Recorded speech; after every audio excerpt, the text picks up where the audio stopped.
हे गाईज, मी आहे संस्कृती. सो आज मी आणि माझी गर्ल गँग चाललो वन डे ट्रिपला, ते पण विसापूर फोर्टला. सो आधी आम्ही बसमध्ये जाऊन बसलो, तिथून आम्ही गेलो पुणे स्टेशनला.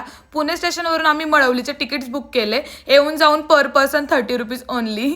मग लोकल आली, लोकलमध्ये बसलो आणि इतका भारी रस्त्यांचा व्ह्यू एन्जॉय करत आम्ही पोहोचलो मळवली स्टेशनला. मग तिथून आम्ही ऑटोवाल्याला 50 रुपीज पर पर्सन देऊन आम्ही पोहोचलो ट्रेकिंग पॉईंटपर्यंत. आणि रस्त्याने जाताना एवढे भारी धबधबे लागत होते, पण ते पावसाच्या पाण्यामुळे वगैरे इतके घसरडे झाले होते ना. इकडे बघा,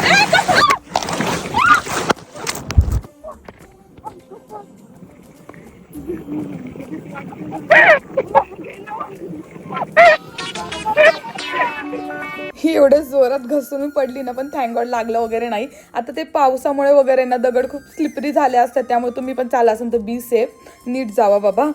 आणि आज किती पडू काही पण हो, पण आज सगळं एक्सप्लोअर आणि फुल एन्जॉय करून जायचं, कारण की परत परत काही घरचे सोडत नाही आम्हाला. सो आम्ही मग अजून वरती निघालो, जरा म्हणलं चला अजून वरती जाऊ. मी पडले